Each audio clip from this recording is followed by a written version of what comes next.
It's Thursday, the 25th of October, 2012. I'm Alex Jones. Strap yourselves in for another original teleprompter-free edition of Infowars Nightly News. Straight ahead. Tonight on the Infowars Nightly News, organic food is not good for kids, declares the Academy of Pediatrics. Plus, Novartis flu vaccines banned in Italy. Then, preppers beware.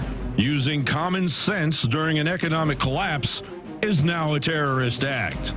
And Alex Jones speaks with Brian Gerrish about pedophiles in places of power. They want to draw politicians and bankers and top policemen and militarymen into this depraved area of child abuse, because the moment they've been caught in that net, they can be blackmailed to do the rest of their bidding. All that and more on the Infowars Nightly News.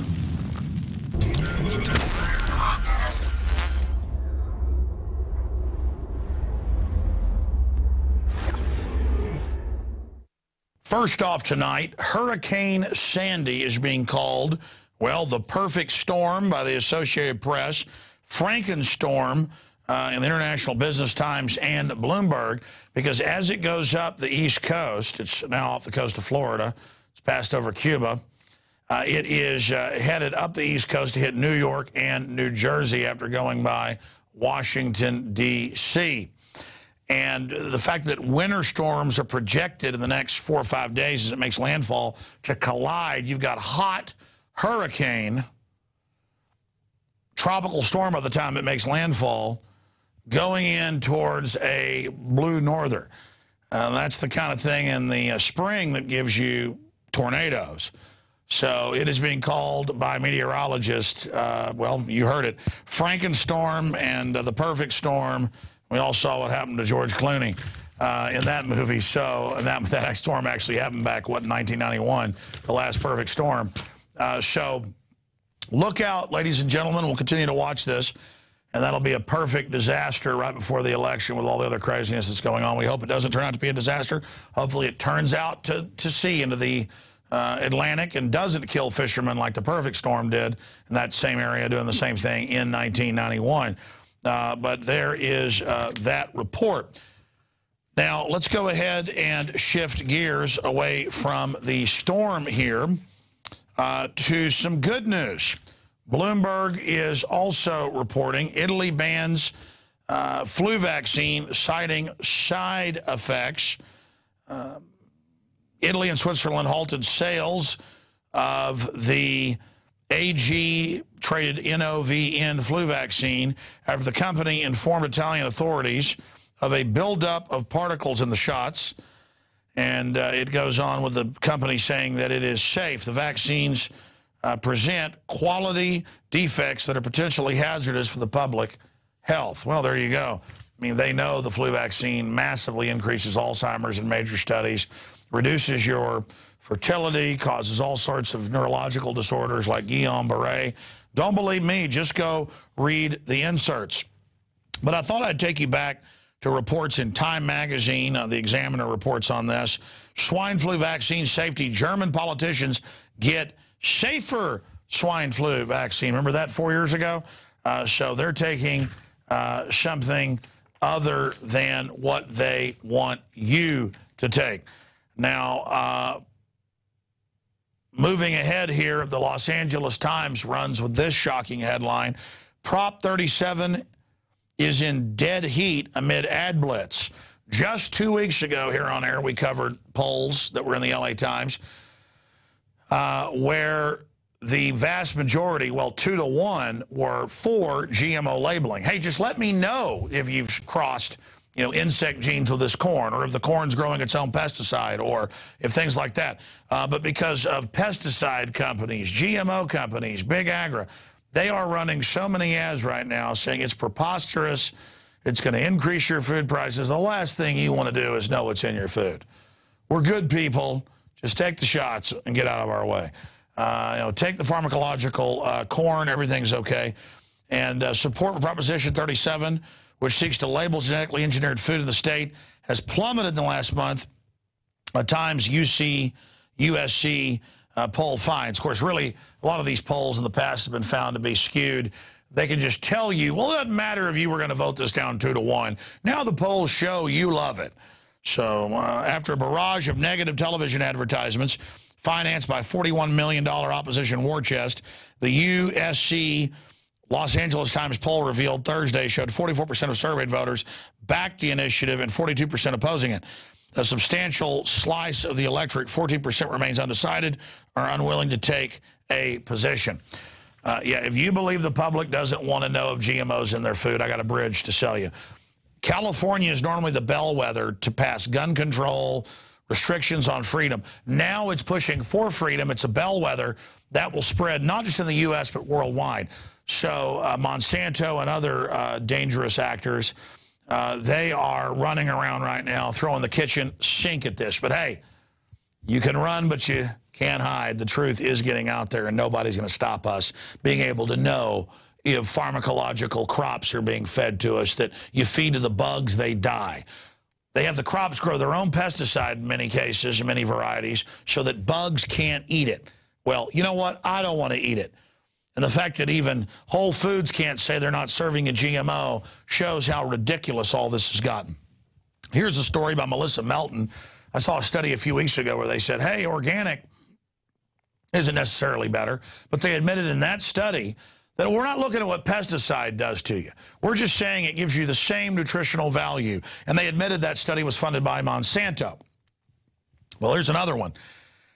Academy of Pediatricians say organic food not better for kids.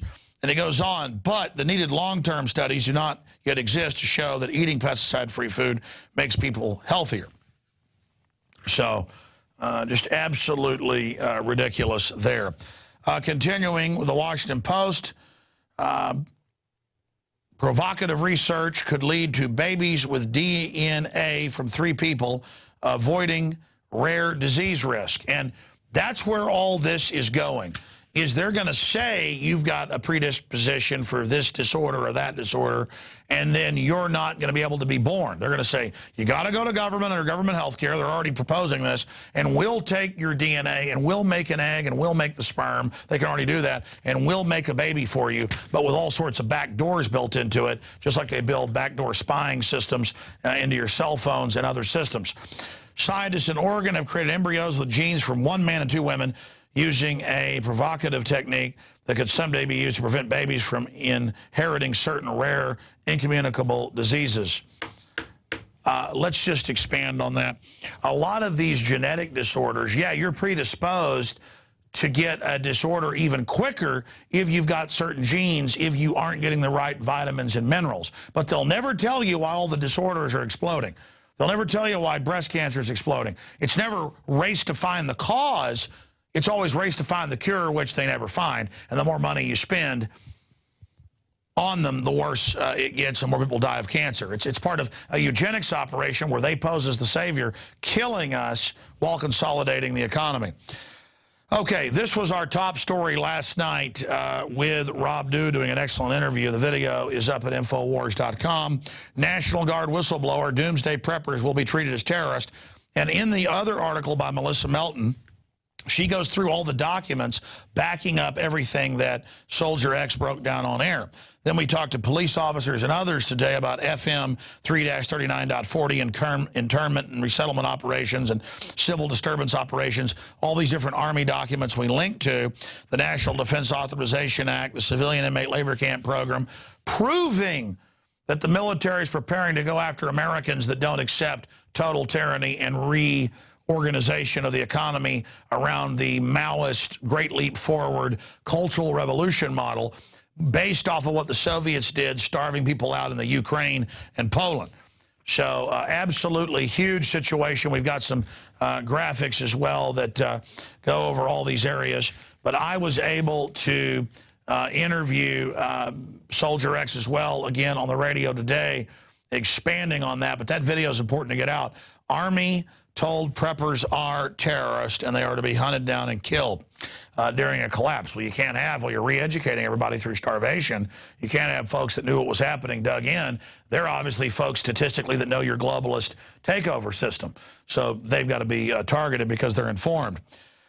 Continuing, U.S.-Israel hold largest ever joint military drill. CBS News is reporting on that all the time while tensions increase with Iran and al-Qaeda, U.S., NATO forces, Turkey-based forces, attack Syria, trying to give that country over to al-Qaeda. And a year after the murder of Muammar Gaddafi and the insertion of al-Qaeda in Libya, there's now military operations there against al-Qaeda our government put in. And we predicted that the U.S. and Israel simulated rocket attacks during the largest ever joint military drill yesterday, just as the real ones fired from Gaza exploded in southern Israel. U.S. military officials, not servants, but officials, insisted the joint exercise called Austere Challenge 2012 was planned long before the latest flare-up between Israel and Hamas-ruled Gaza and long-running debate over how to deal with Iran, unrelated to specific threats facing Israel. And I'm sure all the threats to attack Iran are unrelated, or the 3 aircraft carriers stacking up in the Persian Gulf. I'm sure it's all related. Be sure and drink your Diet Coke with aspartame. Be sure and eat your GMO. Be sure and take all your vaccines. And be sure and worship the government, because after all, they want to arrest evil people that are trying to prepare themselves for the economic collapse. God bless. Well, I'm not going to be sarcastic saying God bless. God bless those fighting the New World Order. I was going to say God bless the tyrants, but I'm just not even going to be sarcastic in that area. Here's a quote before we come back with some bombshell information. The Parliament of the UK is looking at investigations into giant pedophile networks through the children charities. I mean, you could take one look at the CPS workers in England and here. Just go to a family court case and watch them snatching kids. They don't take the real at-risk kids. They want your healthy child to sell off to the highest bidder after they have a little demonic fun with them. I mean, you want to look at a bunch of people that look like Jerry Sandusky crossed with this British top pedophile with the BBC, Mr. Seville. I mean, it's incredible. These people literally lick their lips when they drag kids away from their parents, and they literally look like pot-bellied versions of that man on your screen. That's not Emperor Palpatine, ladies and gentlemen. That's the BBC pervert master. So we're going to be covering these demonic people right out of hell straight ahead. But first, let me read Paul Volcker, who's announced he wants to destroy America and bring in world government. Former U.S. Federal Reserve Chair, a global economy requires a global currency. So there is your quote right there today. And I didn't even get to Paul Watson's top story today, which is so incredible. Can we pull that up and play that? He has an excerpt of it. Can we go there to Infowars.com? Folks, 2 days ago, 2.5 days ago, Tuesday night, it's Thursday night, I almost forgot about this. Ted Turner went on CNN that he created with the British intel master who's in all this deep trouble right now. We're going to play audio of that in just a second, guys. Get it ready. And he said that it's a good thing that the troops are committing suicide. And he almost says fantastic, but he says it's good they're killing themselves. And that the UN should run everything. Yeah, the murdering criminal United Nations. So I'm glad that we're adding that to here. I mean, this is just so amazing, because it's not just that he's a eugenicist who calls the public useless eaters who need to be killed and all this other stuff. It's the fact that the media and our culture is so broken that he can get up there and say it's a good thing the troops are killing themselves in record numbers, and it's not even a news issue. And it took our listeners, great people they are, 2 days to get us an email, and we reported on it, thanks to our listeners. It took 2 days for somebody to report on this. And it just shows the absolute decadence. This guy has 5 kids, and he says you shouldn't be able to have kids. This guy is a pig who talks about peace. Peace, the UN is a mass murder organization. Here is an excerpt of some of those disgusting clips. More American servicemen are dying now suicide. From suicide over there than are dying in combat. I mean, that's shocking, isn't it? Well, no, I think it's good. Ted, what do you think America's place in the new world order should be? It's always been seen as the global policeman. But I think the global policeman should be the United Nations. And that's a briefer excerpt. The entire thing, unedited, is linked in that story at Infowars.com and PrisonPlanet.com. So again, we're bad because we like George Washington. We're bad because we like Second Amendment. I mean, it feels so good to be asleep in my house at night knowing I got guns. Not scared of robbers. You come in my house, it's like invading the Alamo or something. It's like invading a badger's nest. I mean, I've just had enough of it. And it's time to end this tyranny. All right, we're going to go to break, and we're going to go deep into the demonic rabbit hole of globalist, pedophile, satanic networks that is now breaking worldwide. You think Jerry Sandusky running a child's advocacy group of at-risk youth is bad? Get ready. But first, we're going to break down how NGOs and Agenda 21 work worldwide, how this criminal mafia of just burrowing globalists are in your area, but how the light of truth will burn these vampires to a crisp. Keep the faith, my friends. We will be right back after this quick break.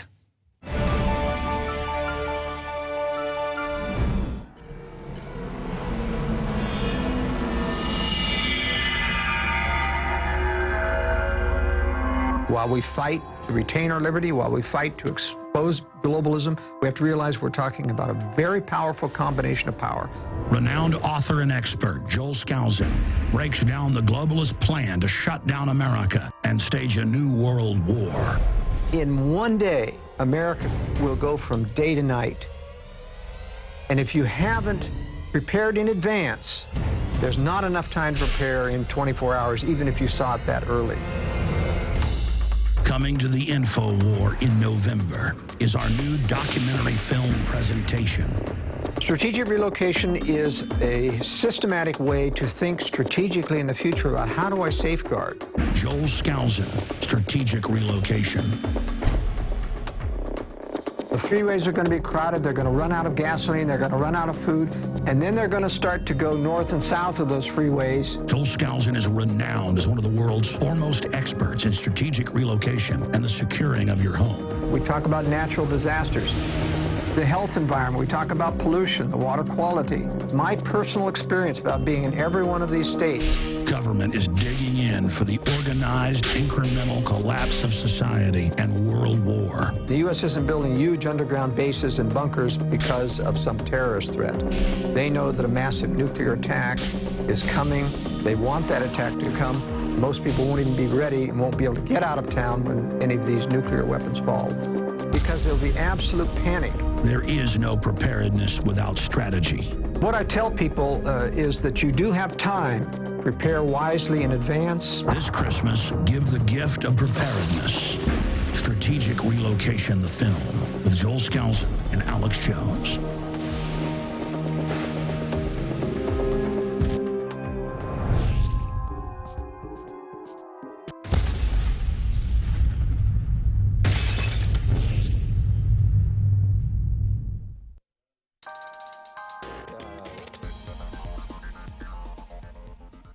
I may not agree with you, but I'll defend to the death your right to make an ass of yourself.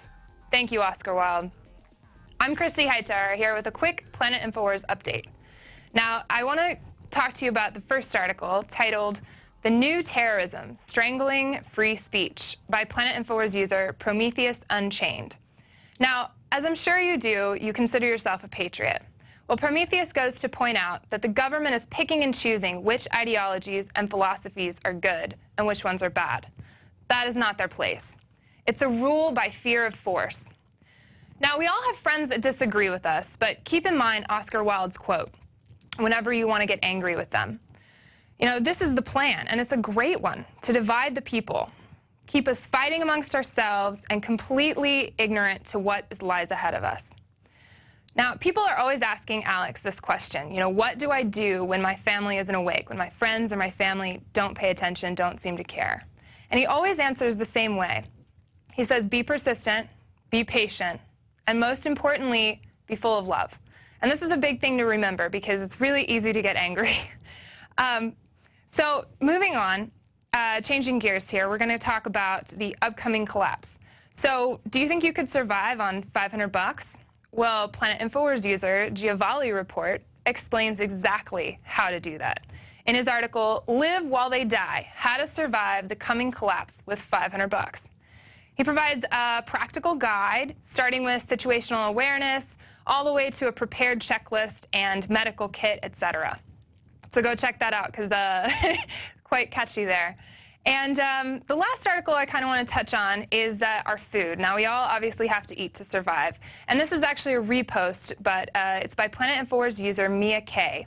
And she's titled it, Rethinking the Dollar Hamburger. So did you know that there's 4 companies that control over 80% of the U.S. beef? And they run only a couple dozen processing plants. And these cows are injected with antibiotics and hormones their whole lives. They live in filth, and then they're killed with a bolt to the head and mechanically disassembled at a rate of hundreds per hour. Now, I just want to remind you, we all vote with our dollars, and we all have a right to do so. So keep that in mind the next time you go to the grocery store, the next time you go to that McDonald's Happy Meal, whatever. Just keep in mind that what you're doing is actually giving a voice to those people. So visit planetinfowars.com and join the fight today. Patriots, keep talking, because we're listening.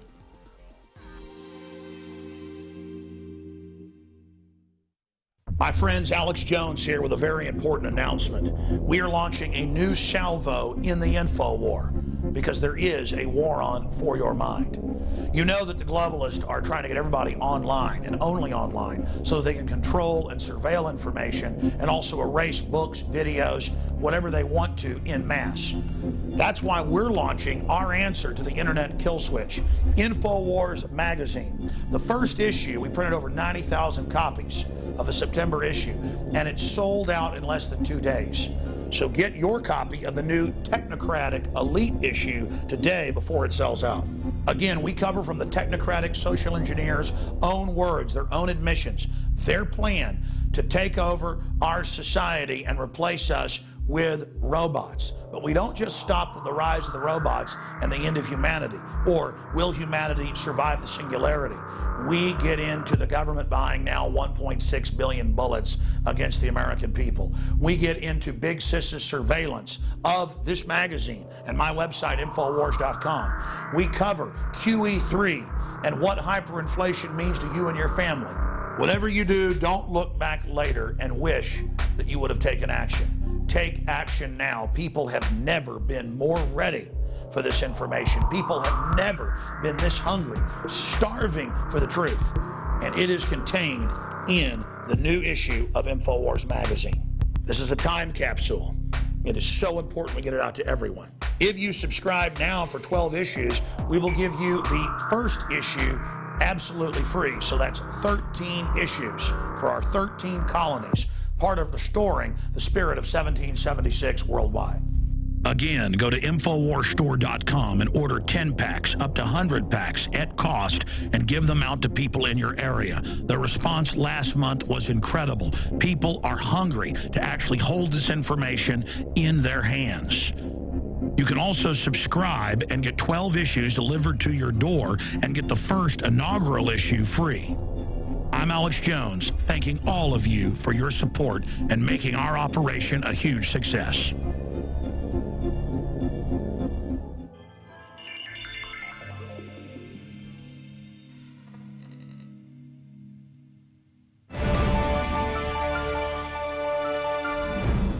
Welcome back to Infowars Nightly News.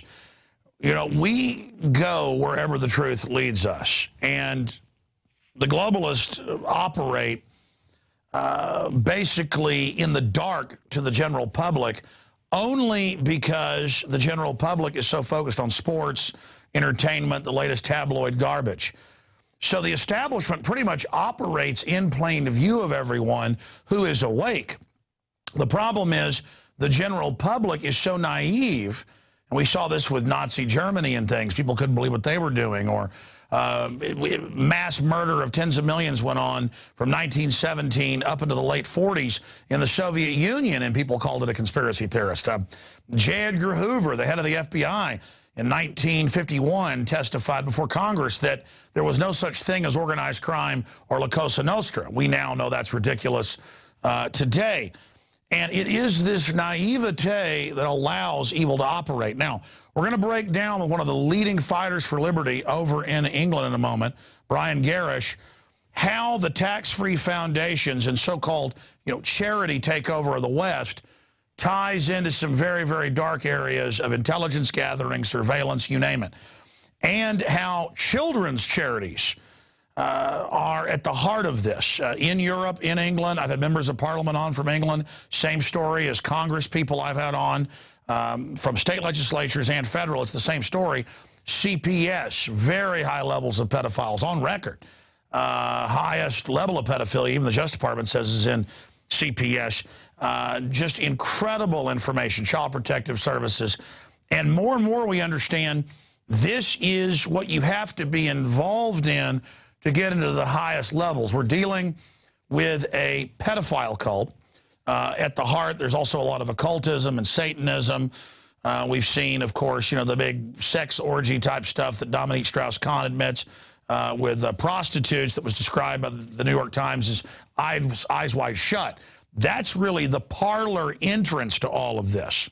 You've got to be fully compromised, and that's what we see connected into Skull and Bones, Bohemian Grove, so many of these things. And for those of us that are seen as, you know, squares or seen as profane and pathetic, who are just normal and like our families, like our wives, like our husbands, we are the bad guys, and we don't pass the test to get into the higher rooms, and that's why evil has been in control for so long. And if you look at every ancient culture ended up being taken over by corrupt elements, and it always ended up with, give us your virgins for sacrifice.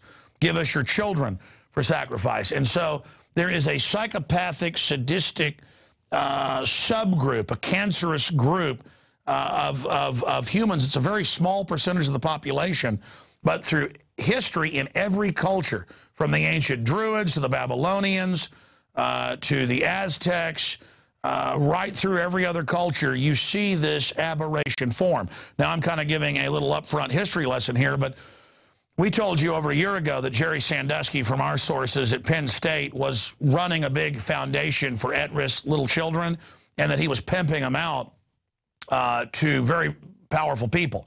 And that's now come out in the mainstream news, that it didn't just stop there and the top of the university was covering it up. Yeah, no kidding. He was raping children at high noon in the middle of the day in the field house. Anybody who's played football knows a field house in high school or college is like an anthill. This is, you know, in the middle of the day. This was something being protected. And now we've seen the case of Jimmy Savile, or Savile, over in England, the big BBC presenter, who was always involved in children's charities and also a porter at different hospitals. And I've talked to journalists who in the 90s had been told about the pedophilia and the necrophilia, the dead bodies. And this is a guy, one of the few people who is allowed entrance into the highest levels of the royal family, who brags, I get things done, who's bragged to journalists. It's now coming out that children were his little slaves. And, I mean, you look at photos of this guy, just type in his name, Jimmy Savile, into search engine. He is the archetypal image of the pervert you think you would see in the park with the raincoat. Now, this just broke today, and the reason we got Brian Gerrish on, reporter, researcher, retired naval officer, the reason we got him on is because for years in their research of NGOs and other groups, they kept bringing this up, and the CPS taking people's children.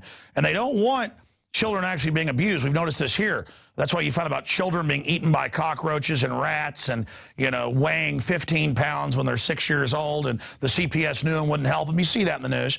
But if a child is blonde-haired, blue-eyed, or God forbid black-haired, green-eyed or something, they can get $500,000 for them. You can be playing in your backyard. They say that's criminal, and they take them away. So we've known about this. We've even had state representatives on from Georgia who were later killed when they said, we've got the proof of the child rings. Her and her husband were murdered and burned in their home. It was just a few years ago. I mean, this is so big, folks, but here it is. Members of Parliament calls for inquiry into possible pedophile ring linked to Parliament. Tom Watson cites unnamed sources who told of a pedophile boasting about links to aid of a former prime minister. Well, the point is, they now admit that this in a bunch of newspapers, that this pedophilia was rampant, the police will do nothing about it. Is this the evil cement that brings these people together? So we're going to break all of that down here today with Brian Gerrish of the British Constitution Group. And they also, of course, have the UK Column news site, and they've launched their TV show. Really great to see them developing in the last few years to really be a force to be reckoned with. And, of course, they're being censored more and more. Their YouTube videos are being taken down, you name it. So who knows how long this will be available. But Brian Gerrish is a prominent figure in the British Constitution Group and the Lawful Rebellion movement. Gerrish is active on the seminar circuit and routinely gives talks to BCG meetings. And he exposes, again, the big NGOs. Now, that's quite an introduction. I just wanted to give you some background. But before we get into the pedophile rings and, you know, all of this type of stuff with Brian Gerrish, the reason I originally wanted to get him on a few weeks ago is we have been fighting NGOs with direct UN and direct federal funding the same way he's been fighting them. And these are basically fake grassroots that come in with unlimited funding, and they get their mayors in, their county commissioners in. They literally get laws passed to take your property off use. I have to liken it really to a mafia, but it's all done in a simpering NPR soft voice. We started covering how they say Austin is a UN model city and how all the towns around us are going under it. You've seen those last 3 reports by our Aaron Dykes and Melissa Melton. So the program they're going under is the program we're going under. And, you know, my father manages dozens of dental offices, and he works and consults with some of the biggest medical managers in the country. And he was meeting with one that he's known for several decades last week. And the gentleman said, you know, I was sent to a executive month-long business school at Harvard. And I mean, this guy manages billion-dollar companies. And he said, your son is absolutely right. They admitted world government's coming in, foundations are going to run everything, they're going to be exempt, their NGOs are going to be their foot soldiers as a synthetic fake democracy that then stands in and replaces everyone else. And that's what the Rockefeller Foundation and others have set up. And they call them stakeholders. So, again, enough from me giving you that basic breakdown. Brian Gerrish joins us, and we'll be giving out their websites as well and get into this huge breaking scandal of people like Savelle openly bragging they were doing this to people and just openly flaunting what was going on and involved in all these children's charities, just like Sandusky. It is such a nightmare. But, I mean, look at what the Romans did during their decline. This is a sign of a society about to collapse when the worst are able to get into power who crave it. Brian Gerrish, thank you for joining us tonight. From your research, how does this foundation take over armed work? How deep is it? What is their goals? And then expanding into government networks of different types of criminals who are compromised. Right, okay. Well, thank you, first of all, for the invite to be on the show, Alex. It's great to join you again. And thank you for kind words about UK Column. We've been learning a bit from what you've been doing. So thank you very much for that.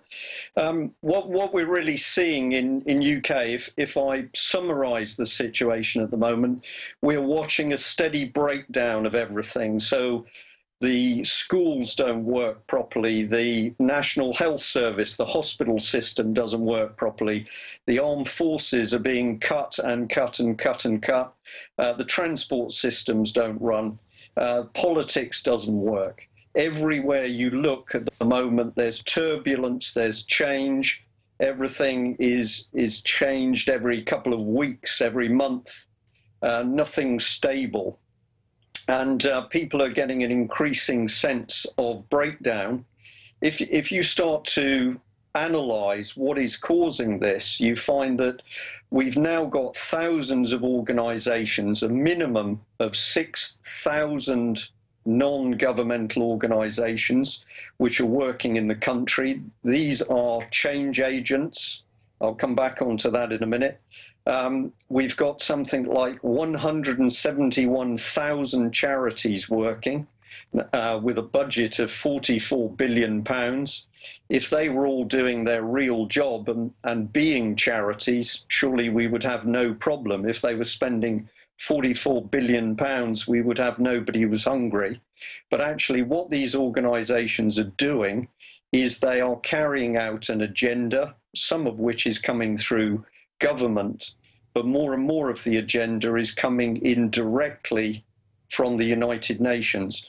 If I just summarize those groups, 171,000 charities with a budget of £44 billion, a minimum of 6,000 non-governmental organizations, and we've now got a minimum of 1,300 government departments. So there's this huge bureaucratic load, which is suddenly on everybody's backs. And what is happening is that a creeping agenda is being driven through those organizations. And democracy, I know democracy, we could argue whether that's good or bad, but assuming that people having a vote and elected representatives, that's good, the old system. But what we're now seeing is exactly what you've just mentioned, Alex, which is that these organizations, which are totally unaccountable to ordinary people, are now brought into the government and local government decision-making process as stakeholders. So we suddenly now find that charities are being asked their opinion as to what should happen with government policy, whereas ordinary people are being pushed to one side. And we can take it a bit deeper very quickly, because I can say to you that recently the United Nations opened what is effectively an embassy in Scotland. And so instead of just having United Nations cells operating in UK, we're now seeing the start of formal UN structures. And this is the tentacles of the United Nations One World government now starting to be visible within UK. Well, Brian Gerrish, just interject, because you know, the points you're making from someone who's researched it, it's so shocking to know it's the same agenda. But when I've confronted these people and been around them, they are military-style operatives. No matter what town, city, state I go to, it's the same nomenclature, different groups, but you go track them, all funded. And you go to the UN website, they brag. Schwarzenegger said 3.5 years ago at Copenhagen, when they couldn't get it internationally through, he said, I will head up the groups taking over the states, the cities. We will get them that way. I mean, people can look that up, and that's what they're doing. We are facing literally a new type of warfare, which is globalist-funded, systematic takeover with synthetic local operatives who are there, and they know what they're doing, and their goal, because I've dealt with them, and they brag about this, is a post-industrial world. They've shipped our jobs overseas through globalism, NAFTA, GATT, same in your country. They have demonized the family. They have taken over the churches. They have taken everything over where you don't get tax exemption unless you play ball with them. If you do, then you get taxpayer money. And they have just created their own opposition so that they can then act like that there's some type of choice, as you said. And it's how do you fight such a scientific takeover system? And when they're trying to implode things, so you will implode into their arms, and then the charities can then pose as the saviors. Right. How do you fight it? This bit, I think, is very easy. They can do what they're doing, Alex, as long as ordinary people can't see the method and they can't see the structure. Now, you've just described it. It's like, on one hand, it's like the tentacles of an octopus stretching into society. It's little cells. It's almost like a cancer growing. You can't see it initially, therefore you can't fight it.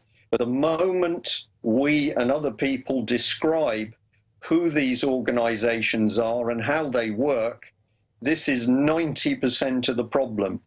And we are now finding that people in UK are waking up. We can describe what these organizations are. We can describe how they're working.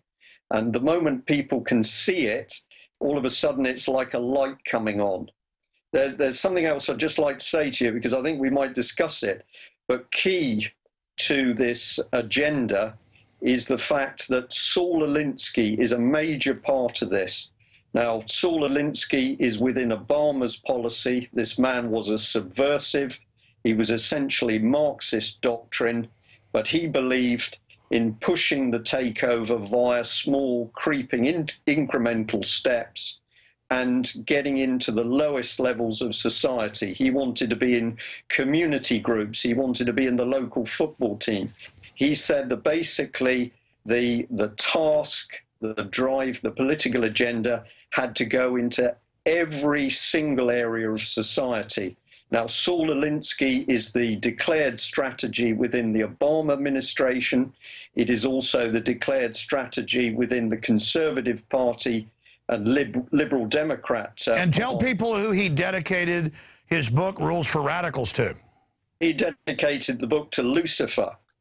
So it should be very, very easy for anybody with any form of real spirituality to look at this man and say that what he was up to was no good. He didn't pretend. He didn't try and hide it. He dedicated his main strategy book to Lucifer. And let's expand on that. What's so shocking, I've studied this, and I know you're very informed. I've never brought this up to you and never heard you talk about it because I check out the UK column site quite often, and we'll give that address out to people, the best address for people to visit here in a moment.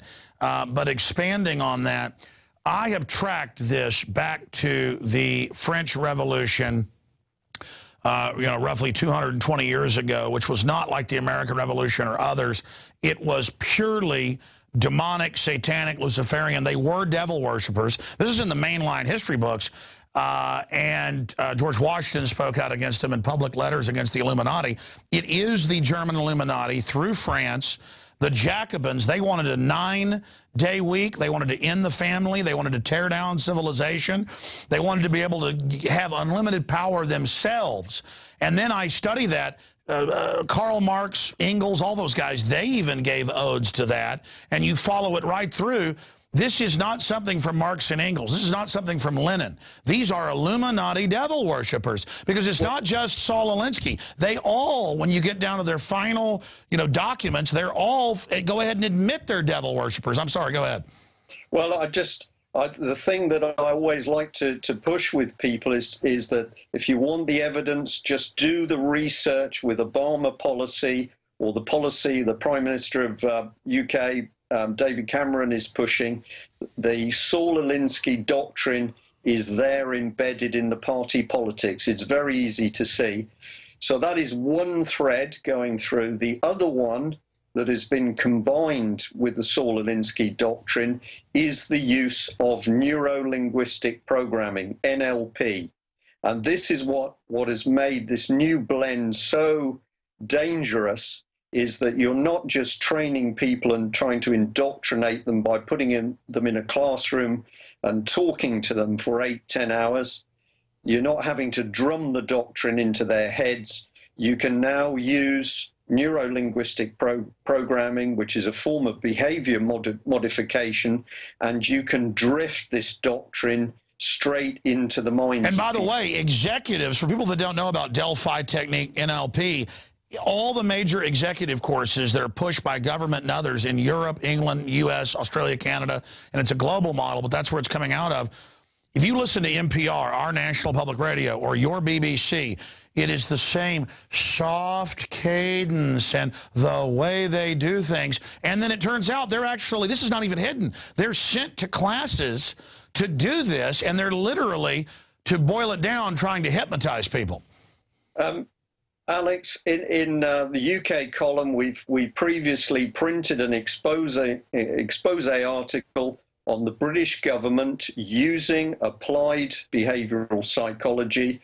We talked about dates, we talked about meetings, we talked about publications, and in one of the British documents, which is called Mindscape, you can find it if you search for it on Google, Mindscape.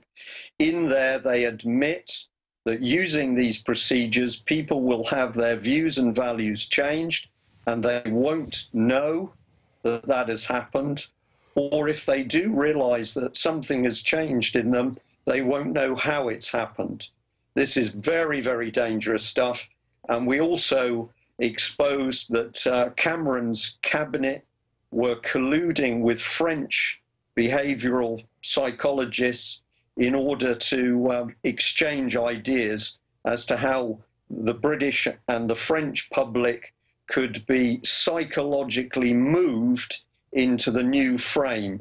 And of course, the new frame is to absolutely accept this stakeholder type society, leading you towards a one world order dictatorship. And basically, you get money, you get treated like royalty up front if you join one of the hundreds of flavors of NGOs, which even create artificial conflicts sometimes with each other, but within controlled paradigms. Explain what stakeholders are. Explain how when they have these Agenda 21 meetings that they call different things, we've been to them, we've shown it, it'll say, when you come to this meeting, you agree to what we do. And then they have you write on sticky pads only 5 or 6 different outcomes that are all basically the same thing. It's creating false agreements. It's saying everyone agreed. It's false choices. And again, you can buy the books like you just talked about, and all it is competing psychologists and psychiatrists who see themselves as the priest class, literally through television, the schools. We're just turning ourselves over to them. Speak about some of the key buzzwords that you see in England that I notice are the same as here, and then where they want to take us from your research. And I notice you're gaining some steam because you're telling the truth, getting a lot more support, what they're trying to do to shut you down. Right. Well, the key bit that we have stayed with is trying to expose the main control structure. And in UK, but it's spreading across the world. This organisation, Common Purpose, has been used to spearhead this change to the new system. And what Common Purpose did was started to recruit what they called future leaders. And these are people who were then put through training programs. We know NLP is being used. These people are being reframed to think in a different way, to believe in this new system of stakeholder government. And then these people were then placed in organizations where either they would be promoted into positions of power, or people in a position of power would be drawn into the training anyway. And again, that's the NGO model the UN's had for 60 years, run by the RAND Corporation and the Pentagon here, which again are controlled by the big mega banks, trying to use the U.S. to set up world government while imploding us, using England to build the world government, while at the same time setting us up for final collapse. And my cousin was in it because he was top of his class. Everyone who's top of their class gets approached and they say, you're going to get free college, cars, everything. And from the time they're in junior high, they put them in Model UN. And my cousin got out of it by the time he was a freshman in high school because he had patriot parents. They thought, well, let this be an education for you, but know what it is. And I ended up going and covering this in my first film, where they get all the smartest kids, bring them to the universities, and openly tell them world government is the way. My father was top of his class, and they did state testing. They took him to UT when he was a junior in high school. This is in the early 60s, and called him and the top 6 students in the state out of 150 they brought to UT to test. And they told him we're establishing world government. They told him we're going to set up eugenics. And they told him you're going to be part of the superclass. Now, my cousin didn't get that high. My dad never even told us this until my mother was seeing my film Endgame before it had been released 6 years ago. She said, I don't believe it. This is too much. And my dad suddenly said, no, it's all true. They tried to recruit me. The point is, even people it happened to don't want to talk about it because it's so conspiratorial and so bizarre. Go ahead. I'm ranting. Alex, the key thing is that they subtly recruit, as you've described. But the real danger now is that you can put people in a 48-hour course. You can use these very subtle applied behavioral psychological techniques on them, and you can drift their morality, their thought process onto a new set of tracks. It won't work with everybody. Some people will drop out, but the striking rate of this now is more and more successful, so that after you've pushed people through these courses, they actually think in a different way. Many people in UK now are talking about seeing public officials who they say do not act normally. You can't have a discussion with them. You can't reason with them. They are very aggressive. They're very dominating. We've seen this particularly with the police. British police, who used to be quite mild-mannered, are going through training processes that are making them very, very aggressive. Oh, no, that's admitted. I mean, what you're talking about is cult programming. First, they profile the type of people they want, depending on the job. Then they put them into peer pressure modes. Then they condition them to the point that here in the United States, and anyone doubting this, just type in police taught founding fathers are terrorists. You'll see footage sent to us and others. And they actually get cops to then think veterans are terrorists who you're going to have to arrest. The founding fathers were bad. Freedom is bad. I mean, this is like a body snatcher movie. I'm sorry. Go ahead and break it down for people. Right. Well, I just pick up on the fact you started to talk about education, and I've got on screen, I've just called it up while you've been speaking. I've got a document. It's called the United Nations Matters, and it's teachers' notes. Okay? And this is just a little statement from this United Nations document for teachers. It says, UN staff are international civil servants and answer to the United Nations alone for their activities. When joining the UN, staff members take an oath not to seek or receive instructions from any government or outside authority. To me, that is treasonous.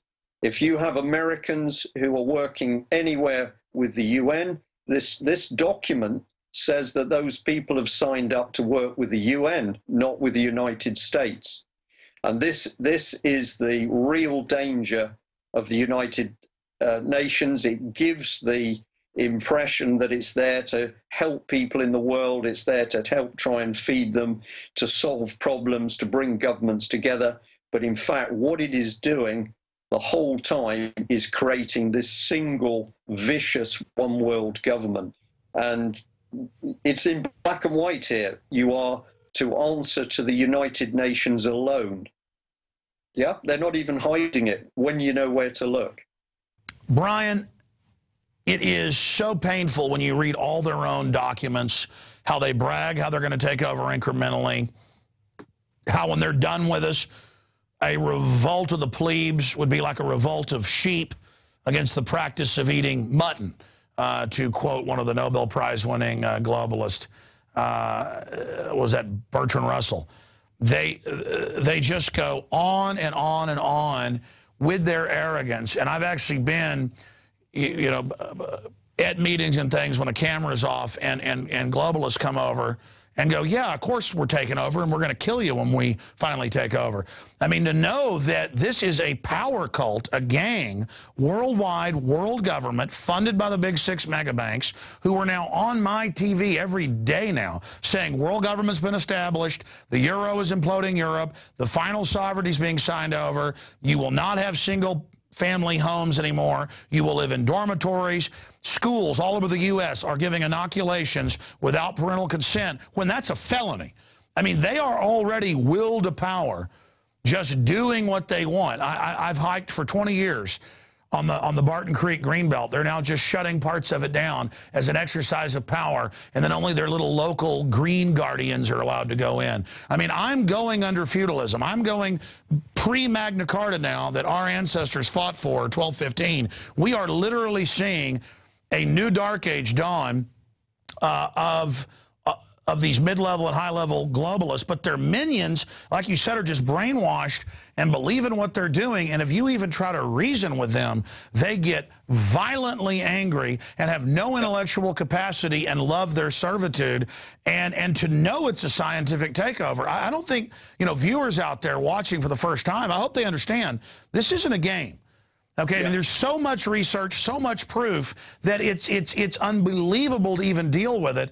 And to know the NGOs, to know that the UN runs these horrible operations worldwide, to know they're the bad guys, and to know they're taking the once light of liberty, England, the United States, and other countries that literally wrote the book on modern freedom, and that now our countries have been turned into engines. I'm sure you saw this, but now the EU is putting out a new star that's got hammers and sickles all over it. And I saw the article and I said, that can't be true. And I went to the EU site and they're putting the posters up with hammers and sickles. In fact, that's on Infowars.com, guys, if you can find it, to the crew. I mean, Please, I mean, you pause for me to interject. I don't want to, you've got the floor, or I'm going to start ranting. Just go over who they are, what they're doing, how they're changing, and then let's start getting into the goal of wrecking the family. And this is literally captained by a bunch of Jimmy Savilles and Jerry Sandusky's. That's what's so horrible, is it isn't just cold-blooded dominators. These are will-to-power sickos. That's why they crave the power. So we'll be helpless. Yeah, well, Alex, one of the things people who are newcomers to this are going to be really shocked by what we're talking about. But of course, people who are awake and they know at least something about what's going on, the key question they want to know is, can we do something? And something that I've always believed in is that things had to get worse before they would get better. Until people started to be shaken a bit, until people started to be concerned, uncomfortable, not enough food, hadn't got a job, can't heat their homes. Until there was pressure, we couldn't really get the message over. Now, I think we're at this very delicate point at the moment that the other side, there are cold, evil, and very arrogant people that are driving this one world agenda. But their arrogance means that they are steaming on. They're doing things faster because they're getting worried about the speed at which people are waking up. And now we've got an opportunity. In UK, you can talk to people.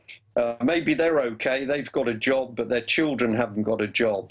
Or you see in a city that the shops are closing, the pubs are closing, industries closing down, and people saying, what is going on? Which is by design in their own documents to make us dependent. People think communists can't produce. It's worse than that. They want you starving. Absolutely. But now people are getting hungry. They're also getting hungry for truth and information. What is happening? I found in the last 6 months in particular, and I know if you talk to other people who are on the sort of talk circuit in UK, they're also feeling people are changing. They're hungry to know what's going on. And when you start to describe what's going on, they don't laugh at you anymore. They listen, and they're talking to their friends. So I think I've described it sometimes as saying you're a soldier, you're waiting in line with your rifle, you see the enemy advancing on you, you can't engage them until they're within range. And we had to wait until the situation got to a stage where we could show ordinary people what was happening. And then you could say to them, right, you need to start fighting.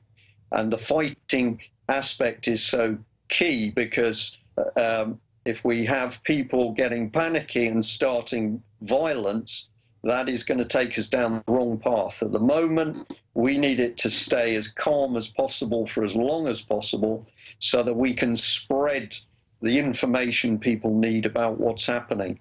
And you tell me if you want to jump subjects at this stage, but I can tell you that the Jimmy Savile exposure of the paedophile rings at the highest level of the British establishment. Yes, we're going to get to that in a moment because, I mean, now you've been talking about that for years. I've been talking about that for years. But what you just talked about is don't fire till we see the whites of their eyes. You've got to have the enemy up close. That's why we've raced while we knew this was being built to try to get people that were more informed or more intelligent to see it, to get ready. The enemy has taken a long time to get to this point. We're actually making huge gains on them because we've got right on our side. But Alex, they, in my opinion, and certainly in the UK, the establishment is beginning to rock. They are very worried people because they are seeing ordinary people on the streets doing things, saying things, taking action that they've never seen before. And I know that in the establishment, there are a lot of very frightened people. Well, Zbigniew Brzezinski said that 3 years ago. He's one of their top planners. And then he said it again. He said it again in his new book this year. And he said the people see past our puppets. He said the world is awake and staring right at us. Yes. And so he basically said, he went on in one speech to say, it'll be much easier now to kill 1 million people than to convince 1 million people. And it is not easy to kill 1 million people. You know, his point is that they're getting to the point, well, your own Ministry of Defense, 4 years ago said, the public's going to revolt against us in this takeover. Our own Defense Department. Well, I talked to the troops all day. Just 4 or 5 years ago, maybe 20% were awake. 90% is the number I get from officers and other people. The police are starting to wake up, but they're trying to replace them with these new kind of dumbed down control freaks. So we're in a race. But let's go back and talk about your story as an example of success and what you've been able to do and how they've tried to come after you. But by the grace of God and support, you're there bigger than ever. What woke you up to these NGOs and their program? Well, that was just part of my original story in the city of Plymouth in the southwest of England, when I'd been out of the Navy a few years, and in my city I suddenly discovered the most amazing corruption, public money just disappearing. And when I started to look into this, I just couldn't believe what I was seeing. That was one thing, the fraud and corruption. And then also, I'd been trying to help young people with jobs and skills training, because we had a lot of long-term unemployment amongst young people in particular parts of the city. When I tried to get a program in to give those young unemployed people real job skills, I was attacked for it. And this was extraordinary. Why would somebody attack you when you were trying to help a community? Well, of course, I now know that the reason was that the real agenda is to break communities down. You don't want young people with education. You don't want young people with jobs. So it was the combination of the fraud and corruption and the fact that when I tried to help young people in my city, I was attacked. And that was quite vicious. In no time at all, I had people trying to destroy part of my business. I had business colleagues warned off me. I was dangerous. They'd lose contracts if they stayed dealing with me. And then eventually it got up to death threats and threats to my family. You know, I'd spent 21 years as a naval officer. I thought I was out there doing the job in the Cold War, at least, and somebody else was protecting the streets of Britain. But what I actually discovered was that while I was out doing my job at sea, these bad guys were running amok in the country. And that was the point that I decided I wasn't just going to sit back, I was going to do something. But I tell you that it's been brilliant to see the change, particularly inside the British police at the moment. Yes, there's a lot of police officers that have been totally indoctrinated. They are like zombies. Some of them are even now committing suicide because they've been so screwed up with courses. But it was last year, there was a demonstration up in London. The unions were demonstrating around Parliament. I went up, I talked to some of those people. But Parliament was so scared of that protest that they had police officers shoulder to shoulder around the Parliament buildings. So I went along talking to those policemen, and one of the things I said to them is, you know, the criminals aren't these people on the streets, the criminals are inside Parliament. And it was interesting how many of those guys said to me, we know where the criminals are. And I think this is a key part, although you will see in America vicious action by American policemen, or the same by the army on the streets. We are seeing it here in UK as well. We haven't seen the army on the streets yet, certainly the police. But when you take the trouble to talk to the police, you discover that many of them are now waking up. And they are looking at the material that you're putting out, Alex. They're looking at stuff we're putting out. They're looking at stuff that Ian Crane or David Icke's talking about. And when you say to them, who are you going to fight for? They say, we know which side we should be on. Well, that's another great point. Police and military are ordered to beat up peaceful protesters. Under the peer pressure, most of them do it, but they do it once, and then they have a breakdown. And that's what's happening is when these globalists order them to do wrong things, a lot of times they do it the first time, but then the crisis of conscience happens. So we have to know that, and that's what's beginning to happen. Yeah, and this is why it's an important thing that yeah, the bullies, sometimes you can't do anything with them. They're gone. Leave them. The people you want, you're always looking for the officials who will listen. And we know now in UK there are officials inside the court system that are starting to ask, why are these people talking about common law? Why are these people talking about the Constitution? Why are these people talking about corrupt courts? So we know inside the magistrates, that's the lower level of the judges, effectively in UK, they are starting to ask questions about what's going on. We know that judges are beginning to question what the policy is coming down through government for these secret courts. And we've just got to keep pushing, because the information, the reality, the dangers of what's going on in Britain and America, yes, this news is beginning to spread very quickly now. We've just got to keep pushing. Well, bottom line, I want to shift gears into the really nasty stuff here in a moment. And just spend about 15 minutes on that in this lengthy, in-depth interview. Brian Gerrish, who exposes Common Purpose and some of the other big NGOs. You can go to cpexposed.com. But the big news site that's really got a lot of excellent material in their TV show and more, which unfortunately I found to be pretty darn accurate. I wish this stuff wasn't true, is ukcolumn.org. That's the best address, correct, Brian? Yeah, that's correct, yeah. Okay, so there it is. Now, because I know you've got several other sites, I want to make sure I'm giving the big one out because I visit them all. Expanding on this, I think the biggest thing in the fight is expose these people. And I myself for many years would hold back, even though I knew how bad they were.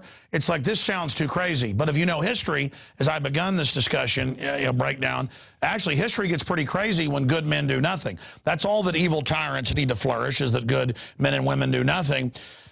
And, I mean, I remember years ago when you started out, very little support, and now you're known all over the UK, all over the world, many other people. I know you don't want to talk about yourself, but talk about some of the movements that you've helped launch.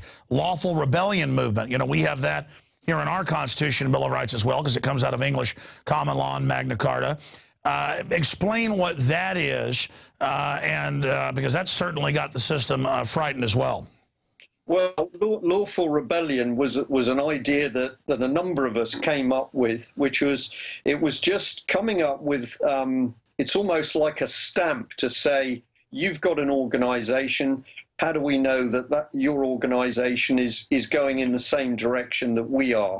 So we felt that lawful rebellion, because it's a fundamental thing out of the Constitution, we don't want violence. But we do want people to say we've had enough. That's right. There's many ways to rebel that aren't physical, and but people need to really rebel now before it gets physical.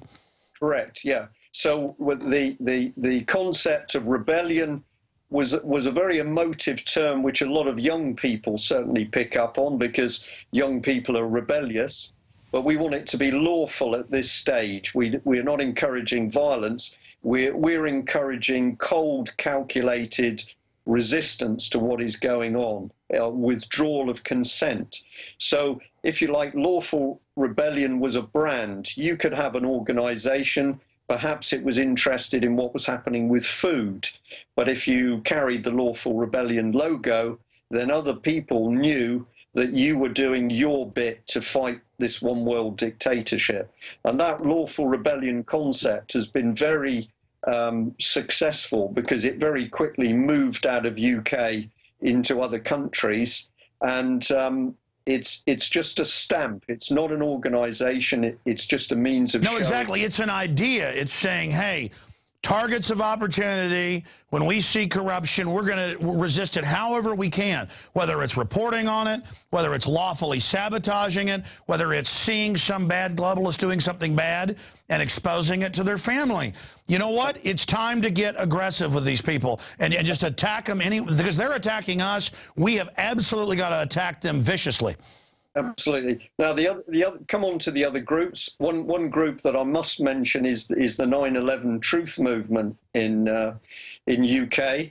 I did a talk with them in Bristol many years ago, And I'll just give you this little snapshot of that. I gave a talk, and when I got to the end of my talk and asked for questions, nobody said anything. It was extraordinary. I'd never been in this situation before. So I looked at the audience and I said, nobody's got a question. And one man in the audience said to me, well, the thing is, Brian, that we're 9/11 truthers. All we are interested in is the truth about 9/11. I said to him, and I said to the audience, you haven't listened to a word I've said, because if you had listened to what I'd said, you would know that unless you understand what I've talked about, you will never get the truth on 9/11. Well said. There was this tension in the room, and then people started to ask questions. Well, 2 days later, I was told that there'd been a massive split in the 9/11 truth movement. Essentially, it was between 9/11 truth people who still believed in global warming and the other 9/11 people who actually had started to pick up on what I and other people were talking about, was that 9/11 was symptomatic of something much bigger going on. So 9/11 truth people, I've got a lot of respect for. They've done a lot of hard work, but it's great to see that they're now looking at what 9/11 was and how it happened as part of this much bigger picture. Well, I think it's bigger than that. I've run into this. They had some NGOs and globalist and UN-connected groups trying to steer 9/11 truth up front. And I was invited to, you know, oh, come join these famous people, come be part of all this stuff. This is very early on in New York. But you know, let's just say it's Republicans that did it. Let's not say it was globalists that did it or criminal networks within government. They wanted to just say Bush did it when it really wasn't even Bush. It was, not saying Bush is a good guy, but criminal networks. And, you know, that's the key to this. You're right. If you don't understand their mode of takeover, because there's always been infiltration. Cicero wrote about the traitor is the plague. You know, they're within. They can infiltrate. The enemy that comes openly with their banner unfurled is not the threat. It's the traitor within that is the great plague, the great bane of civilization and good, wholesome societies, because it starts little and starts, you know, growing, and then they recruit more criminals in. But people got to understand that this is a new type of war, because it takes the old infiltration, but takes even more time to do it, and slowly shuts down all the other free market systems in society while making everything crony systems, and that it's basically an organized crime model operating through government and NGOs. And I know I've said that probably 10 times, because if people don't get that, they don't understand what they're facing. And again, just going to city council, just because I normally fight international, national issues, but I started out locally fighting these people and learned some of this, you know, 18, 17 years ago. Even before I got on air, 20 years ago, I was fighting them, about 19 years ago. But now going back locally just to nationally show what the UN's doing as a microcosm, now I understand even more. And you talk to these people and they'll just glare right back at you. They know fully they're operatives. And I think that's what's shocking, is how low into the totem pole, because normally compartmentalization, you know, real knowledge is up higher. So many of these people, even in lower levels, they know it's an evil takeover, and they're trying to impress those above them to get up higher. So I think your exposure, my exposure, many other people's exposure has actually had one negative side effect, in that there's a lot of evil, grasping people now that have learned about the New World Order, but they've decided not to fight it. They've decided to go knocking on Dracula's door and asking to be bitten. Do you see what I'm saying? I do, but the thing is, Alex, if we look at the number of people that are actually driving this emerging system, it compared to the mass of the population in America or Britain, the bad guys are relatively few. You know, we're talking, in my estimate, if we could put a fishing net out in the country and scoop up people and take them away because they're the problem, I think the number is 5,000 people as a maximum. I agree. Yeah, we're not looking for a lot of people. and the real people doing the damage, 500 of them maximum. Rothkopf, the head of the Kissinger group, he thought I was Alex S. Jones, the big New York Times NPR guy, big globalist. Right. So they got him on the show because his secretary messed up. And I was like, hey, how you doing? He goes, oh, great. How you been doing over there at the New York Times? And I said, no, this is Alex Jones. And he goes, oh, Alex Jones, the talk show host? He goes, well, I'll still do your interview. I'm going to try to explain to you how globalism's good. But his book, it says 6,000 super gophers worldwide and then only 20 families. But they're selling that, hey, look, we run things. We know best. That's what's crazy is this is such an open conspiracy. Why do you think they're announcing their world government so publicly now? Because one of their biggest weaknesses is that they are arrogant. They are so arrogant, they think we are ignorant cattle. They can't imagine that we're capable of seeing through them. So they are cold, they have no feeling, psychopathic trends, they're antisocial, but they're arrogant. And I believe it's the arrogance that's going to be the downfall. They just simply cannot accept that ordinary people with a little bit of leadership and motivation are capable of seeing through them. And if I may, Alex, I'll just come back onto these groups because I think this is a positive thing, how people have woken up. When we've done talks in UK, talked to many different groups of people, sometimes you have people in a room and they're not even a group. But by the time you finish the talk, they start to work together as a little local team. And Birmingham, for example, was a good one. We did a talk there. And that night, 2 groups formed. They decided to call themselves Truth Movement. And across UK now, in all sorts of places, we have truth groups. And then, of course, we've also seen the Anonymous and the Occupy movements. Now, this is a bit more complicated because I personally believe that those movements were partly created by the other side. But what has happened is that the knowledge and the truth that we're all spreading has moved across into those No, I totally agree. Let me draw a diagram, then we'll get into the pedophile networks and how that ties this all together. Let me just draw a simple illustration because I've discovered this is how they work and then separately researched it and found they'd written papers on it. It's like you can reverse engineer something and then go look it up, and then if you know the key terms and they admit it.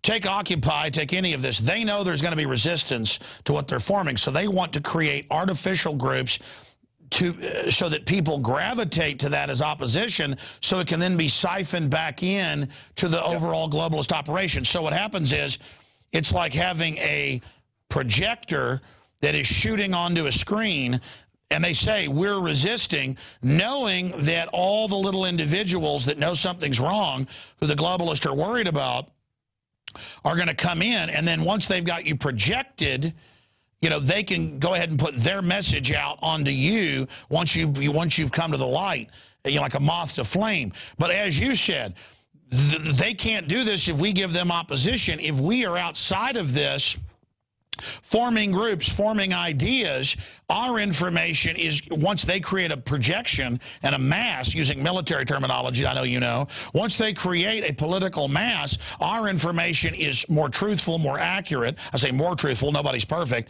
And so what happens is their mass projection now becomes a point that we can enter as a site of recruitment. And it's an opportunity because everybody is so empty that's been drawn into these false systems. They're desperate for something real. The minute you come in, it's like you're 10,000 feet tall to a bunch of midgets. The operatives will come in and attack you instantly. If you know how to decry them as an operative, suddenly everyone comes into your orbit because the human species is hungry for liberty and freedom. And the reason I've been able to really confirm this is the globalists, they put out the Occupy call, okay? Let me draw another image here. Let me explain this to people. They put out the Occupy call projection on the wall to draw all the little moths, the little souls, which are actually big souls, all the people in. Okay, they project it. They say, oh, there's no movement except capitalism's bad, we're going to get Wall Street. Well, that's actually bigger banks that want to demonize capitalism to have state-sponsored control to shut down all their competition and consolidate. But when we expose this within the Fed and other systems, they weren't able to co-opt everybody they'd gotten to gather together. by putting out a revolutionary, lawful revolt call. And so they had all over the country takeovers where the feds ordered the local police to beat everybody up and take them to jail and then demonize them, because their attempt to create it like an Arab Spring that Al Gore's called for, it failed. So again, I don't think people realize, like you said, when you go form little groups and confront them and have facts, they're not designed to be resisted. They fold like a house of cards. I know, I tell you, Brian, I got to get you on more often because I'm so impressed with your understanding of this. And it's not like, oh, we're impressive, we're smart. We've discovered how they operate from engaging them. You learn more in each conflict, and this data can literally defeat these people who are horrible authoritarians. Yeah, the key bits is exposure. The moment the ordinary person can see and understand what's happening, what these people are doing, that, as I say, that's 90% of the battle. But they have, I use the word infected because they are a disease. They've infected society. And what we do is we infect them, but we use the truth. When Occupy movement was active up in London, we went up and met people. We went and talked to people on the streets, and we handed out UK column newspapers. We talked to them about what we were doing. We talked to them about what we understood was going on. And then over a matter of 2 or 3 weeks, people from that movement were then emailing and contacting us because they wanted more information. And after a while, they started to tell us that they'd realized that their organization was partly infected by the other side, who were running focus groups. It was just amusing to watch. You could see people who were clearly professionally trained coming in amongst people who were camping on the streets, and they were gently nudging them into doing things which decisions which they wouldn't have made under their own steam. Exactly, and really they have all these NGOs who later bragged. They called out the Occupy, hey, let's resist the corruption, so they could send out their operatives in a live laboratory war game. They're using us to war game. We've got to use them to war game. And it absolutely works. Now, something that happened early last year up in the northeast of England was 600 people appeared on the streets when a judge was arrested for running an unlawful court. So effectively that was a citizen's arrest. But there were 600 people on the streets. They were talking, they were laughing, they were communicating with the police.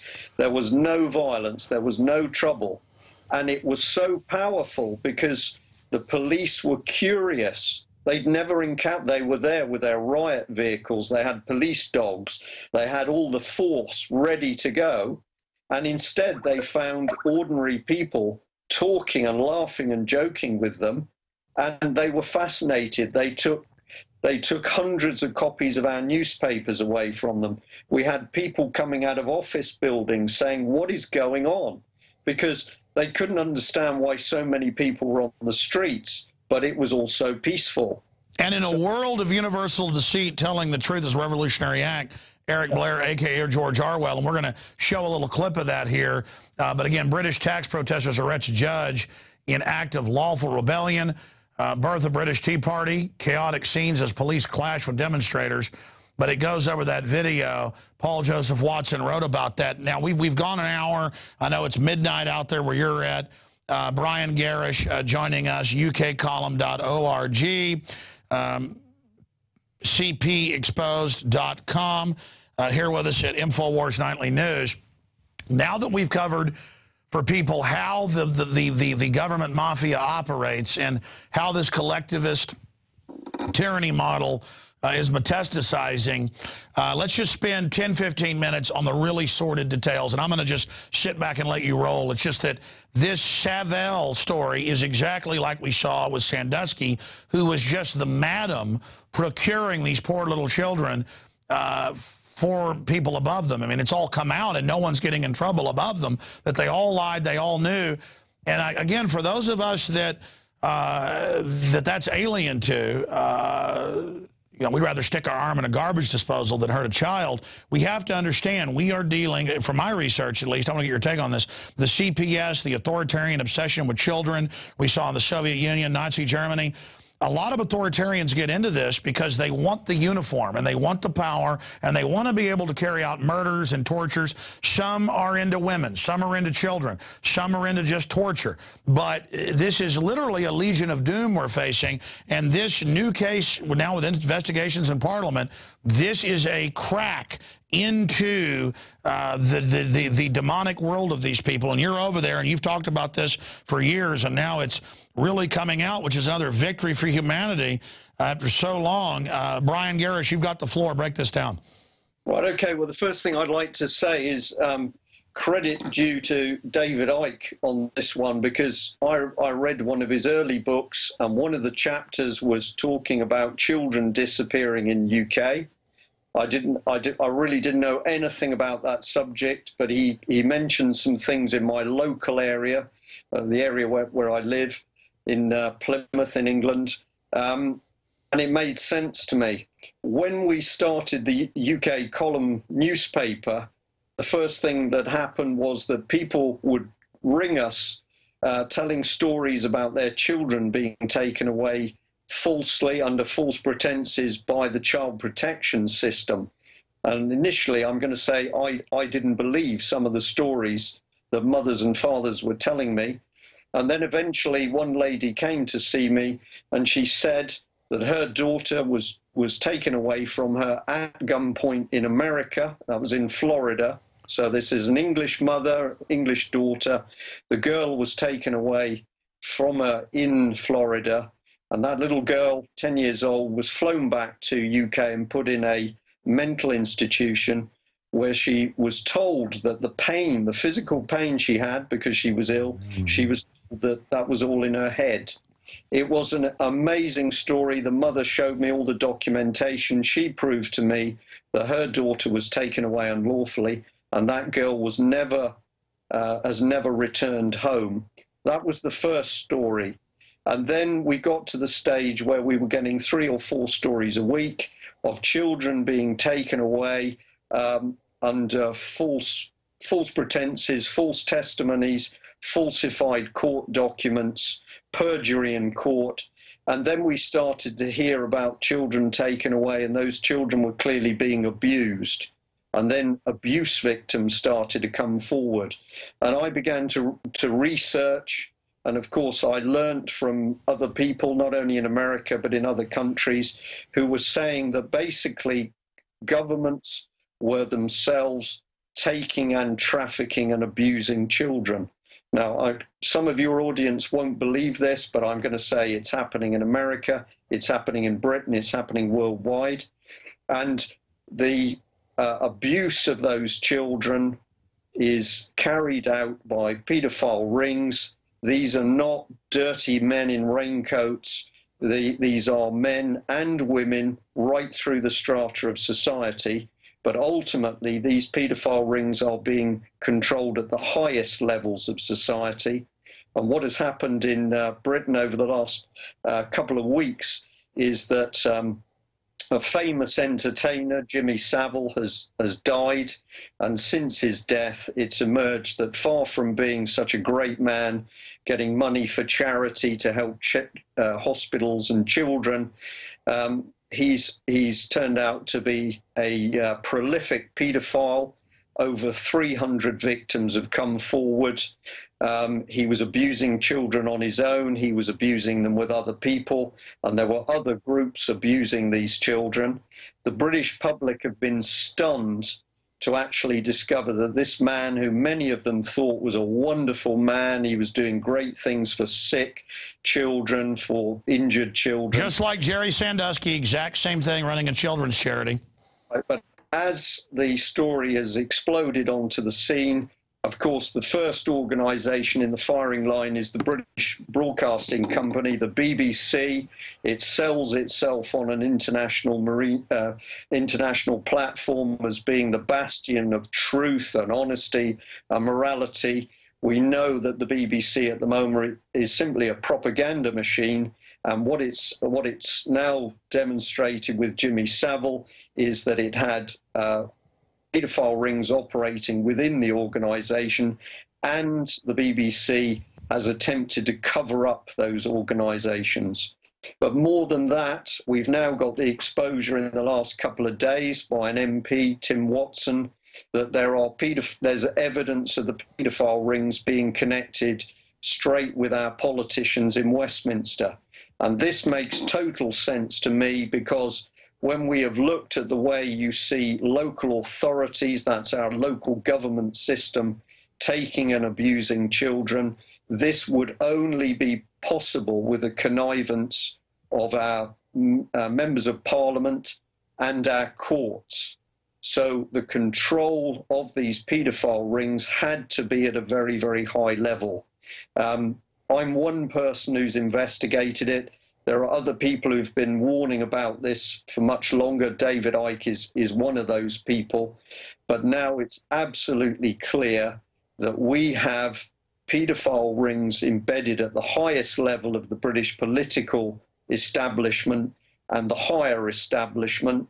The moment we get into our lords and ladies, that's what I'm talking about. It's definitely in that area as well. And we are not talking about one or two children. My own research has said that 30,000 children are disappearing in United Kingdom every year. 30,000 children disappear, and yet there's no one agency that has been saying, hey, what's been happening to these children? I have police officers who are now talking to me on a weekly basis who report that they have been involved in investigations into child abuse, child trafficking, child prostitution. They have uncovered very big rings, including politicians and senior members of the police even, and the military. And yet, once they've done the work to break into those paedophile rings, their investigations are then suddenly closed down by those in authority. Let me expand on that. The Texas Youth Commission, where I'm at, the Texas Rangers found out they were having stuff where the local Richies would come to the local CPS facilities and check out the kids they wanted, and have the older kids have gladiatorial fights where some reportedly even died. And it came out, and they fired the head of the state police because he wouldn't shut down the investigation with the Texas Rangers. And go ahead. Alex, can I just come in there if I may? I discovered in the last couple of weeks a website about a young boy who was kidnapped in America. That's Johnny Ghosh. Yes. You know of this incident, but I've only recently come across it. When I read the testimony of that boy's mother, everything she said rings true with what we're seeing here in UK. And obviously her story is that her son was kidnapped to order by paedophiles, and those paedophiles were linked through to the highest levels of Congress. It's happening in America, it's happening in UK, and over the last couple of weeks in particular, we've now got other countries that are accusing the British government of kidnapping their children. Slovakia is now publicly attacking the British government for kidnapping children. There are people speaking out in Russia about it. Italian families are talking about it, and African families as well, African countries. So, well, I was about to say, if anyone types in UN sex rings, UN sex slavery, UN white slavery, it's thousands of articles everywhere they go. They don't just murder and rape or fly little kids out. They actually barbecue them and stuff. I don't want to put the images up, but if you go to Google and type in UN soldiers burn child, I mean, it's unbelievable. How many, I mean, if you talk about a few thousand, you know, controllers each country, how many minions do they have, though? Because, you know, there's a lot of them. Alex, just for Jimmy Savile alone, the police are now talking about a minimum of 300 victims. That's just in association with him. And of course, they're only just starting to investigate the other people that were working with Jimmy Savile.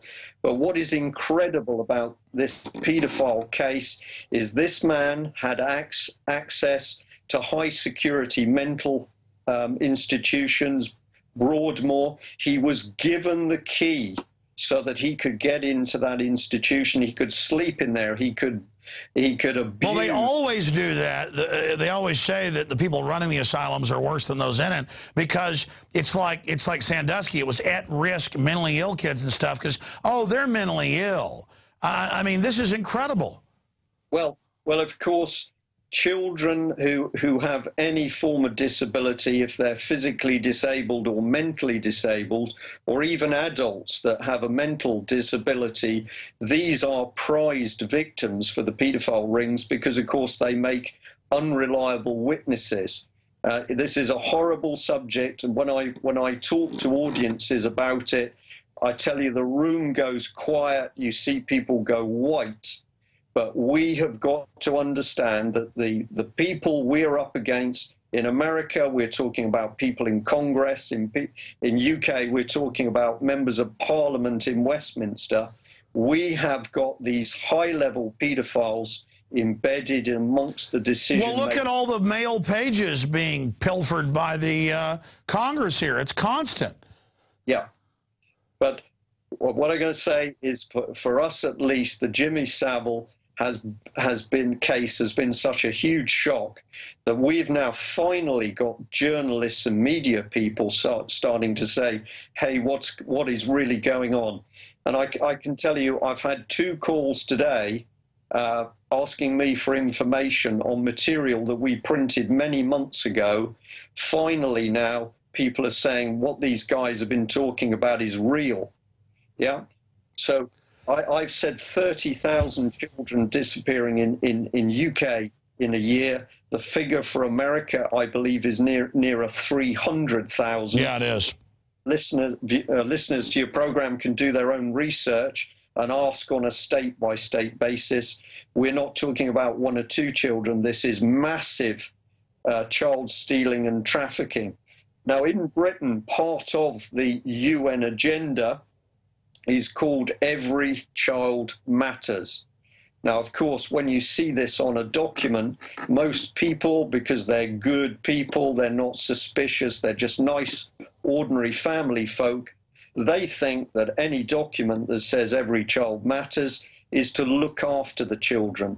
But the underlying UN agenda is that every child is either there to be brainwashed into their new one world government, or those children are there as playthings for these psychopaths that are trying to put this system together. And if we talk about how we combat what's going on, I've found you can stand on the stage, you can talk about the New World Order, you can talk about fraud and corruption and taxes and food and the police, and some people get pretty emotive. They decide they want to do something. But if you stand on a stage and you say to people, unless you wake up, they're coming for your children, the reaction in people is incredible. When you finish your talk, there are people clustered around you who want to know what to do.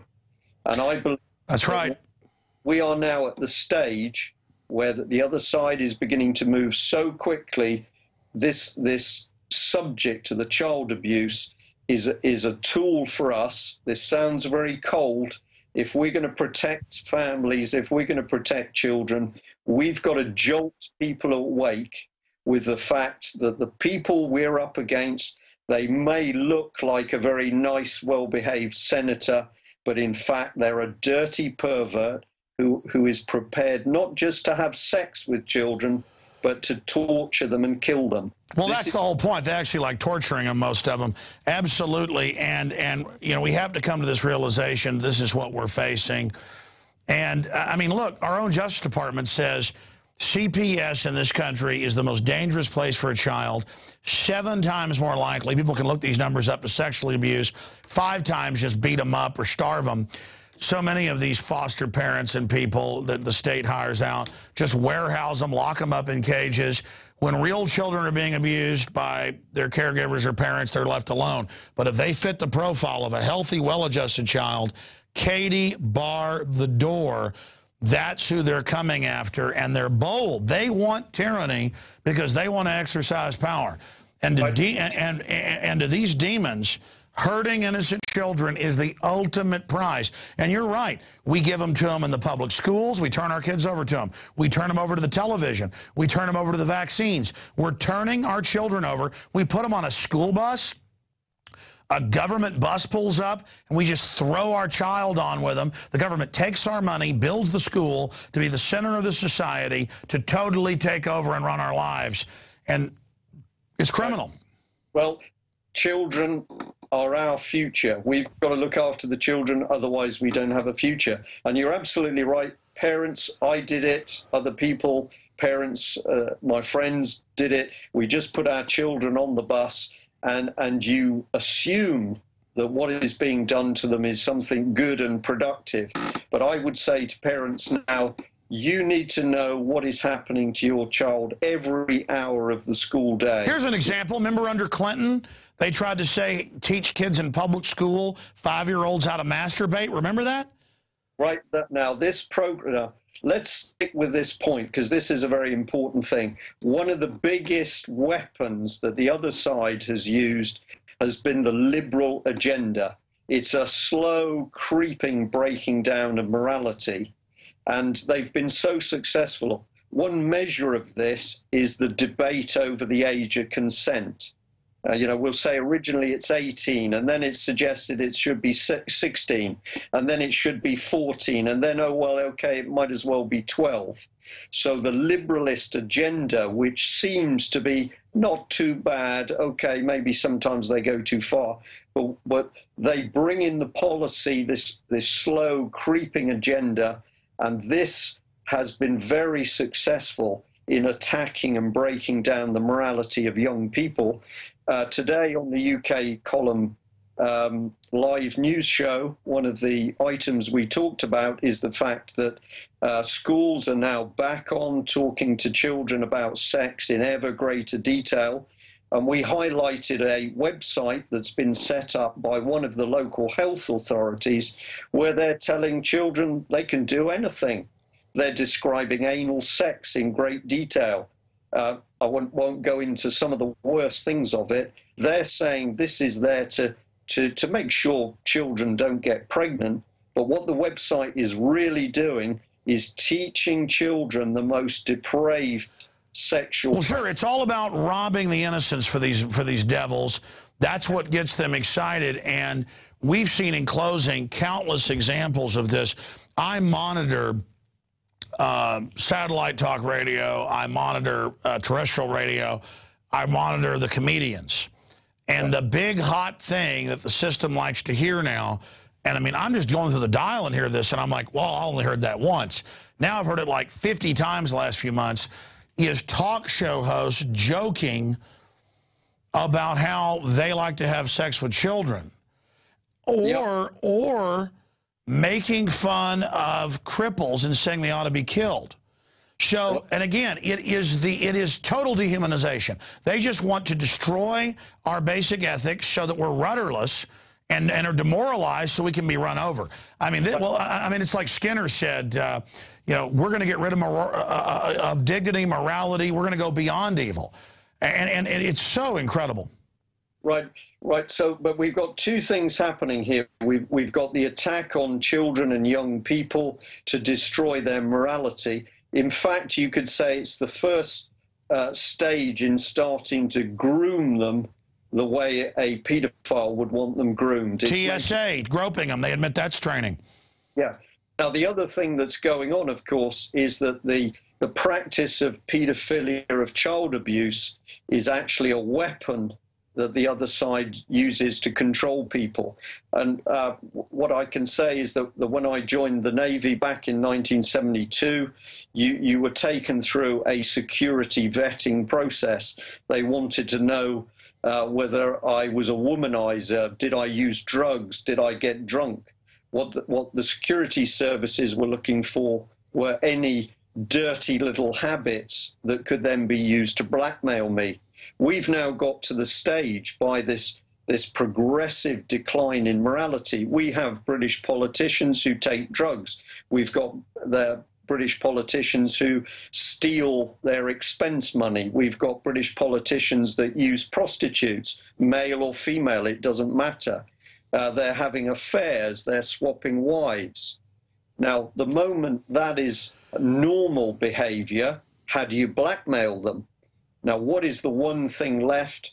Well, there's two things left that you can blackmail people over. One is the abuse of children, and the other is bestiality.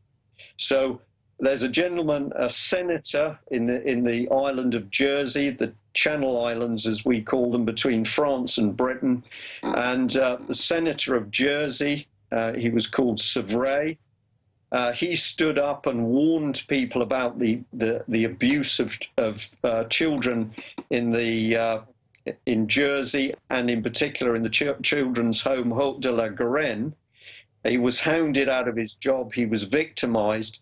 But he said one thing which is such a powerful statement. He says governments love nothing better than paedophilia, because paedophilia is the means by which they can control people. So you've got these very, very dark people at high level.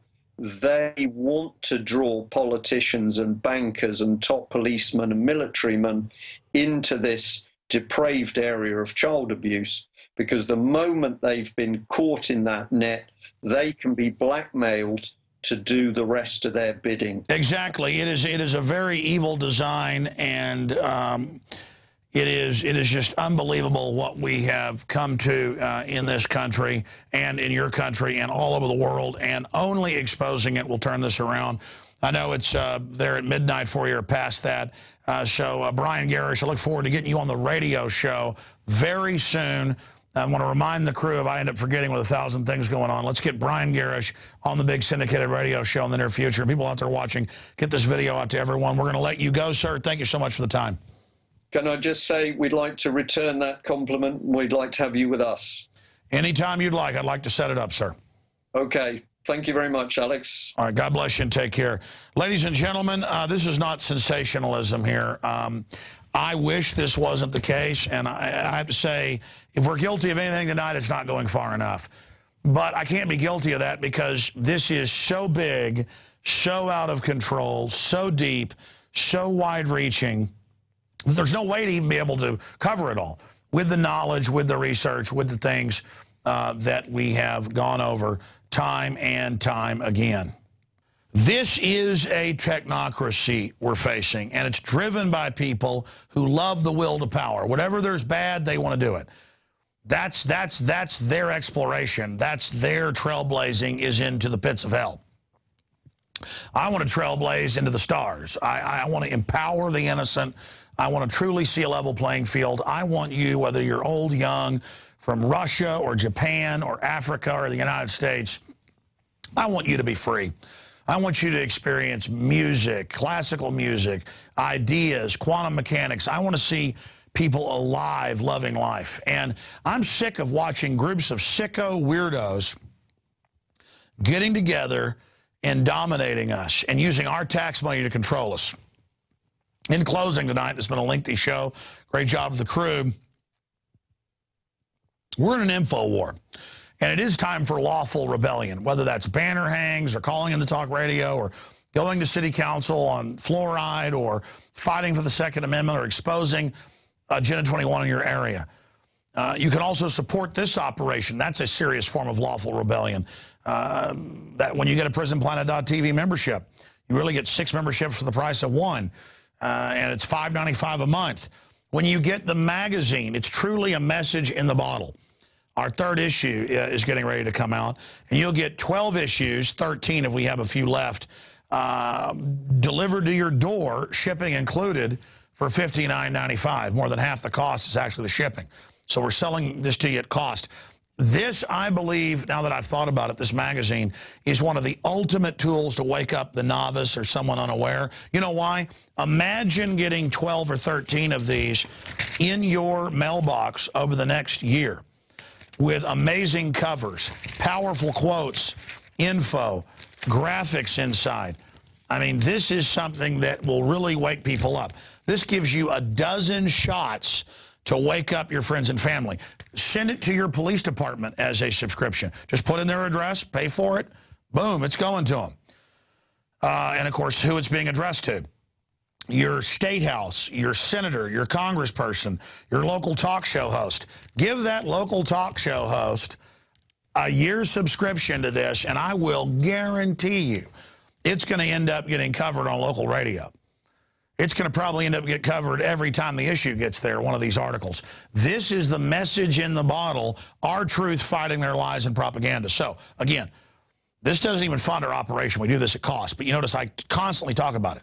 Go get a subscription for yourself and then go give it to the local talk show host or have it mailed right to them. There's countless targets for the truth.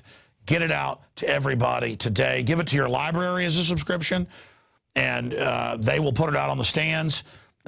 We've been doing 46 pages in the latest issues. We're going to 60 pages in the next one. Absolutely amazing. Great periodical. Infowars magazine, InfoWarsStore.com to sign up for that. You can get the economic implosion issue as well. We're almost out of those, the first issue, but the people that subscribe now will still get that added on to their next 12 until this runs out. All very, very important. Give it to your local library today. Buy Pro Pure water filters at InfoWarsShop.com. 10% discounts with promo code WATER. Protect yourself from the poisons they're adding. All of it helps you and helps us. We promote things that are good and wholesome and get the word out. So, again, please continue to spread the word. Take this video, email it to folks, Facebook, Twitter it. This last, what, hour and a half? Yeah, this needs to be seen by everybody. Okay, that's it for this edition of InfoWars Nightly News. We've done our job. Now, please pay it forward and move the ball down the field. God bless you all.